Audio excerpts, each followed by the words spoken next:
managed to capture with it. This is one of my all-time favourite shots I've ever taken. This is a Spitfire doing about 300 miles an hour down a runway, but because there was no trees or anything nearby, it kind of looks like he's up in the clouds. He was only about 30 to 40 feet off the runway, so really pleased with that. And that's where the 24 frames per second and tracking come into its own. Obviously once he'd landed, just plenty of shots here, so obviously it's going to be quite a long video. So starting off with aircraft, just utilising the range and the ability of the camera. So shooting, especially with a propeller aircraft, anywhere between sort of 1/160th of a second, so 1/160th of a second, up to about 1/250th, something like that, to get a little bit of prop blur. Unlike this shot here, where I was obviously way too fast and it's just frozen the blades.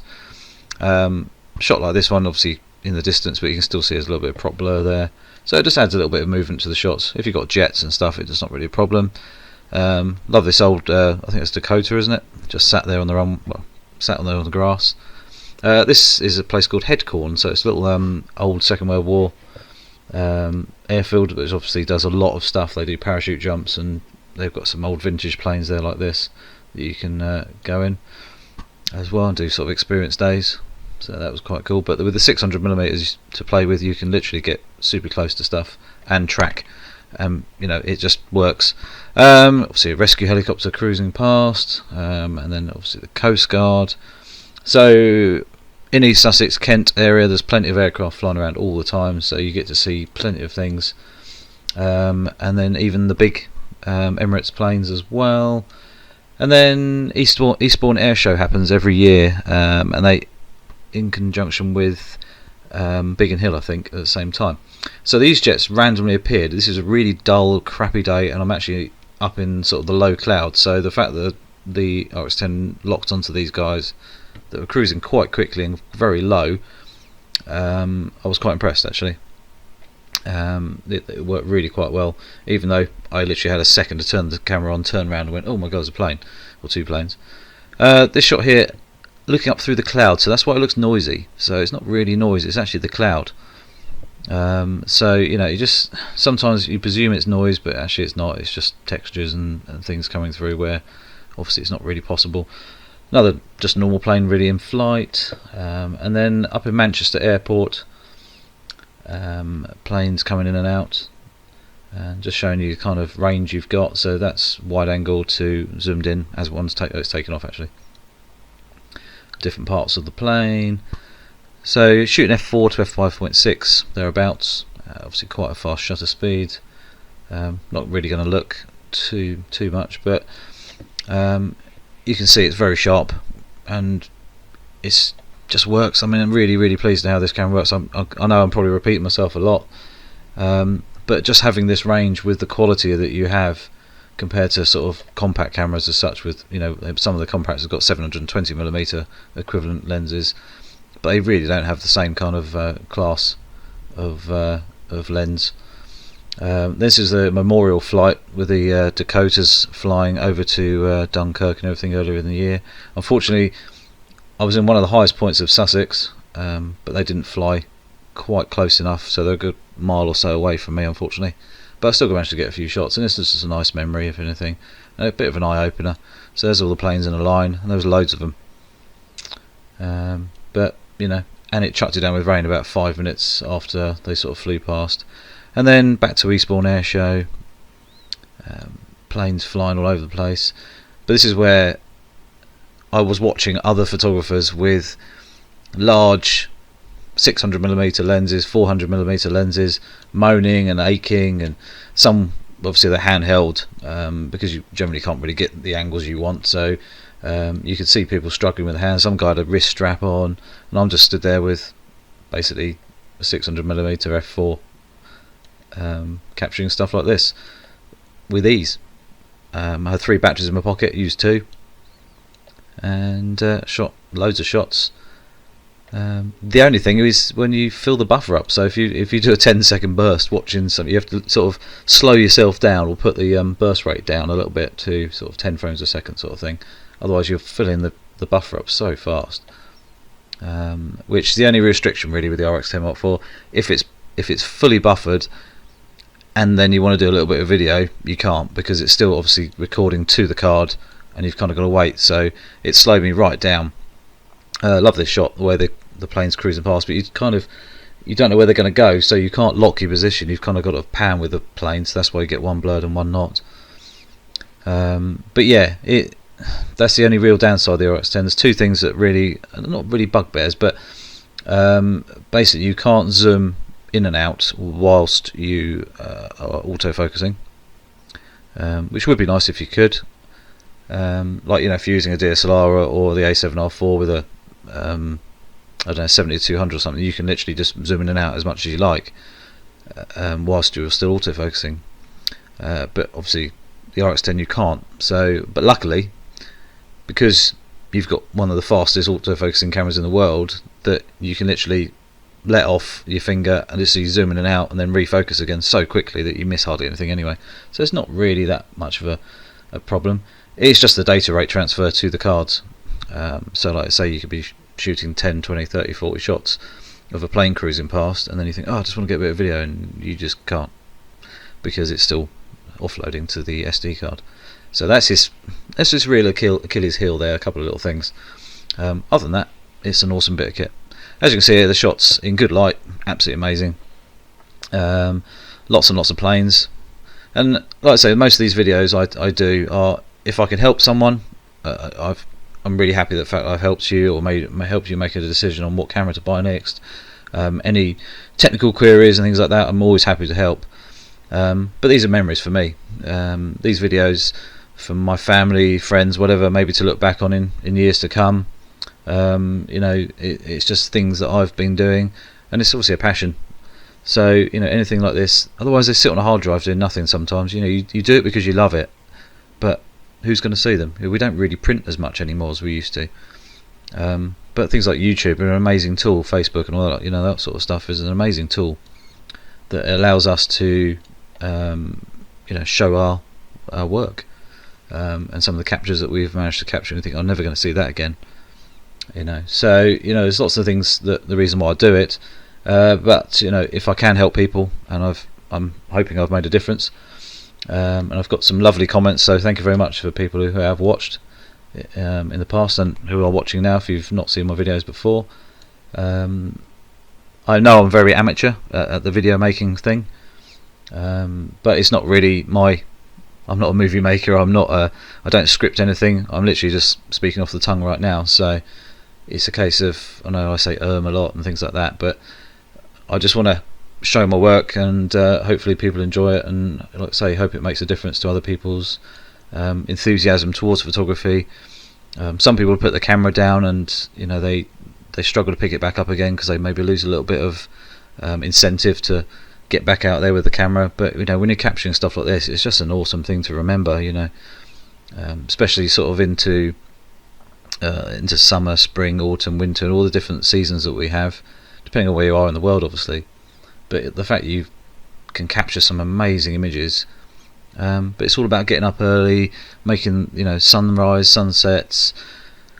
You know, the fact that you can obviously get planes in flight, you can, you know, I don't know, wildlife. There's lots of things obviously we can capture, and this is obviously what I'm trying to show you guys with all the different parts of this little series of videos that I'm doing with the Rx10, just to kind of show you what it can do, or what I can do with it. I'm not saying I'm far from the best photographer in the world, but I love what I do, and you know, I've been doing it a long time, and you know, capturing stuff like this, you know, that Breitling plane, it's just kind of cool, you know, doing some awesome manoeuvres like this, just banking round hard, doing flips and stuff. And I have got obviously some video, and there is the airborne video, it's on my channel that you can watch. But obviously these are just highlights, some of the best shots that I've taken that day. Some of it's just mad. You know, you're watching this live, you know, it's absolutely incredible, and you're trying to stay with the planes, but that's one of the benefits as well. You've got no blackout, so obviously, like with the DSLR, you've got the mirrors flipping up and down as well as your shutter. With the fast-paced mirrorlesses like the A9, the A7R4, and obviously the Rx10 Mark IV, there's no blackout at full burst rate, so you don't miss a thing. You don't even have to blink and you're missing nothing. I think this is a air ambulance, and then a hot air balloon. So I've never really photographed hot air balloons before, and a friend of mine knows the people who fly this one, so I just got a message saying there's one coming over soon, and it's sunset, and just right place, right time, and managed to get some cool shots. So this is real benefit. You can go wide angle, you can zoom in, and get some really cool shots as the light was going. And just really pleased that I managed to actually capture some of these shots. They just look stunning, don't they? Just cruising in the air, just sort of an effortless flight, really. You see that sort of the burner, the flames and everything going off, and it was just awesome to watch. And they literally just flew straight over me. So that was really quite cool. And as the sun was going down, within, I don't know, I think it was probably about 5 minutes before it got to dusk as they cruised over, and then they landed about quarter of a mile away, I suppose. And so literally perfect timing. The light was going, which enabled me to mess around with the lighting and the shutter speeds and everything a little bit to get some interesting shots here. But I had to be very mindful on the shutter speeds for the flames, because the flames are really bright and everything else wasn't. So as you can see here, the silhouette's happening. So yeah, it worked really well on the aircraft. And then into some portraiture. So this is a couple of videos that I have done some portraiture. This one is with my friend Jess, and we went to Dover Castle. So if you're ever in Kent, and Dover Castle is a kind of cool place to go and visit, I just took some shots of her while we were there. So all Rx10 Mark IV, all natural light. So there was a couple of high ISO shots as well, but this was a doorway, the sunlight was beaming in, and it just I don't know, just added a bit of interest, really. Couldn't tell you the settings without really looking at them, but I'd imagine it was f5.6, that's 24mm. Right, this is shot at ISO 800, and I just love the fact there was two people just stood with their torch on their phone looking in the dark, because that was really dark up there. And this is where the sunlight was coming through the windows there, and I've overexposed unfortunately onto the ground, but it was the more the light bouncing off her leather jacket, which is like a yellow colour, and it was just reflecting on the wall. So this is a 600mm shot, so some nice bokeh at f4, and where the f4 and the slightly smaller lens, it's not obviously full frame, it's not even APS-C, but that 1-inch sensor actually allows you to get a little bit more in focus, where you'd have, if I shot that at 600mm at f4 with a full frame camera, she'd be a lot less in focus. So it actually does help you sometimes having that 1-inch sensor. But as you can see, you can blur the background out quite easily. Sometimes where I have done some portraiture with this camera, you do feel a little bit restricted compared to, say, something like the A7R4 with my 135 f1.8 lens. So you are a little bit restricted. So this is high-ish ISO shots, back up with the 800 ISO. A little bit noise reduction, but as you can see, the depth of sort of dynamic range and everything is quite good. This is at ISO 200, but it's a 1 second handheld shot, which turned out actually pretty good. So she just sat still, I handheld it. Out in natural light again, Naomi this time. Just her eyes were awesome, and her crazy colour hair, which just worked, and the fluffy coat hood there worked really nicely. And it just shows you can use it for portraiture. You just got to be a little bit careful on how you do it. So this is wide angle, 24mm, shooting f5.6, and friend Charlotte there, she just in focus, and so is the Long Man of Wilmington.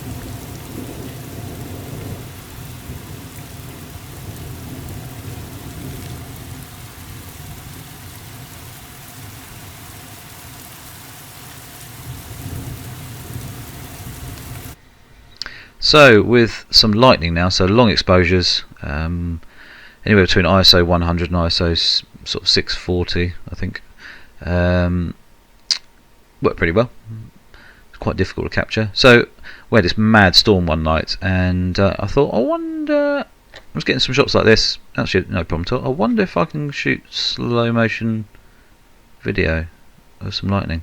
A little bit of perseverance, I was managing to get a couple of shots like that, and then this one happened, and it was just bonkers. This is shot at 1000 frames per second, so it's quite noisy, it's quite grainy, because obviously it's upscaled to HD, but I've never seen anything like it. The slow-mo guys have done some lightning videos, but obviously they're using very, very expensive slow motion cameras.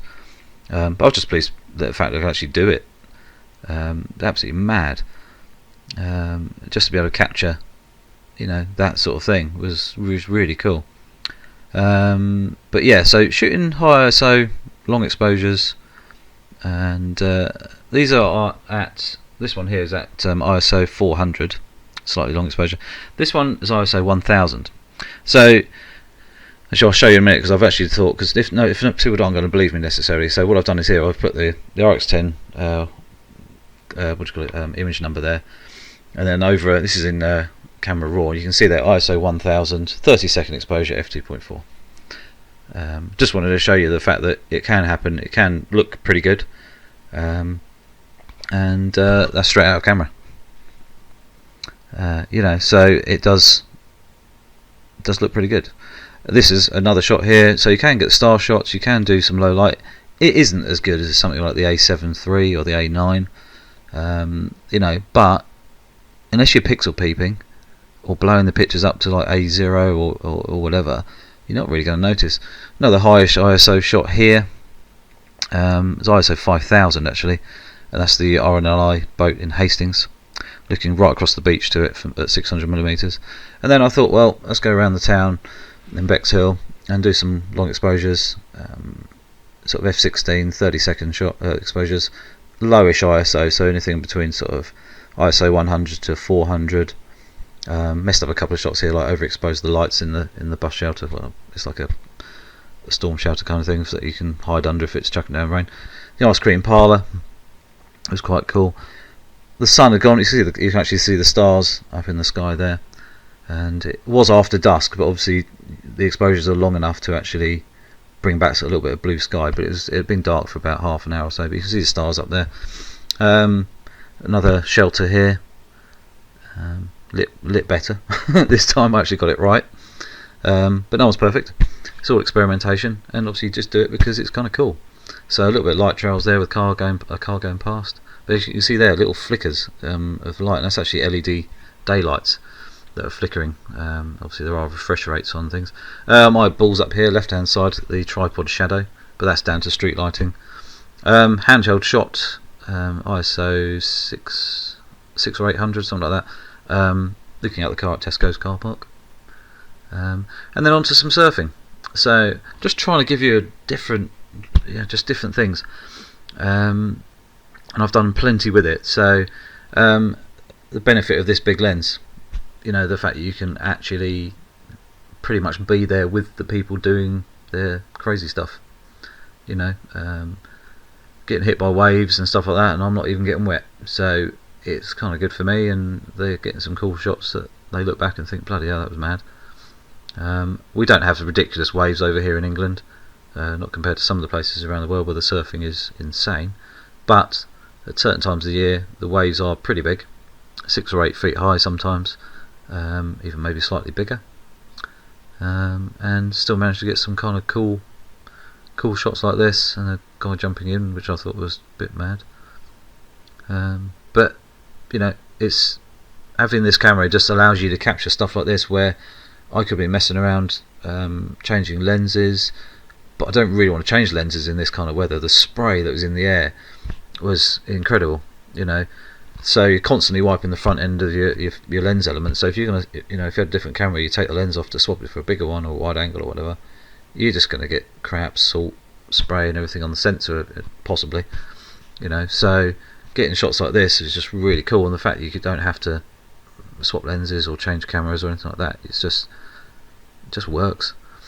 And then, so this day was absolutely mental, absolutely crazy. The wind coming inland from out the sea, I mean, you can see the waves are crashing out. I mean, I'm zoomed in. The waves are crashing right out on the horizon pretty much, and the wind was, I could hardly stand up. These guys are actually crazy. And eventually I couldn't keep the lens clean, but it was still focusing. It was crazy how spray was on the end of the lens, the camera was soaking wet, no problem whatsoever, the camera's still working, but you'll see in a minute the pictures deteriorate, so they look a bit more misty, and you know, it's just, I don't know how they do it. I don't even know how they get out. I mean, you can see that it's a little bit hazy. It was just the spray. It was just so much of it, and the salts and everything in the air was absolutely crazy. You can see there the waves splashing up. You can just see it looks a little bit misty compared to sort of a clearer, sharper image. As you can see there, absolutely, that's looking through the basically the water and the salt and everything all over the front of the lens element. So, you know, this shot here, as you can see there, the person's trying literally to hold that the kite down while they deflate it, but as you can see the water and everything's coming in. This shot here, it looks noisy as anything, but actually it's not. It's literally just the spray over the lens. It's just bonkers. Back to some better light. As you can see the difference there, suddenly sharp again.